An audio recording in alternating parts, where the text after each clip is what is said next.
CBI এর গ্রেফতারির পর অবশেষে সন্দীপ ঘোষকে সাসপেন্ড করল স্বাস্থ্য দপ্তর। রাজ্য মেডিকেল কাউন্সিলের প্যানেল এথিক্স কমিটি থেকেও বিতাড়িত।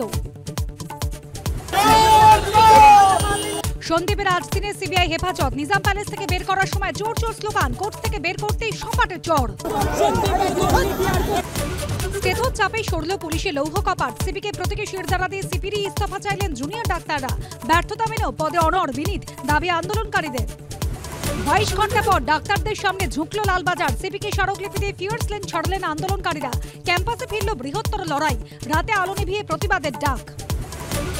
আরজিকর কাণ্ডের বিরুদ্ধে বেনজির প্রতিবাদ দেখল কলকাতা। পাটুলি থেকে বেলেঘাটা রাস্তায় যানজট না করেই বৃষ্টি মাথায় বাইপাস জুড়ে মানব শৃঙ্খল।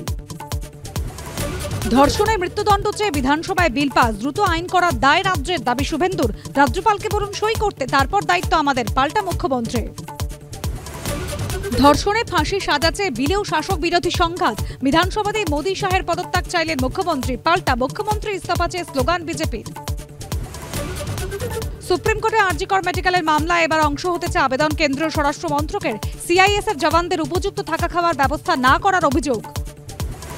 প্রতিবাদে সামিল হওয়ায় কাঞ্চনের কটাক্ষ। জবাবে সরকারি পুরস্কার ফেরাচ্ছেন সুদীপ্তা। দীনবন্ধু মিত্র পুরস্কার ফেরাচ্ছেন চন্দন সেন। নাট্য একাডেমি প্রত্যাখ্যান বিপ্লব বন্দ্যোপাধ্যায়। রাত 9টা থেকে 10টা আলো নিভিয়ে প্রতিবাদের আহ্বান জুনিয়র ডাক্তারদের।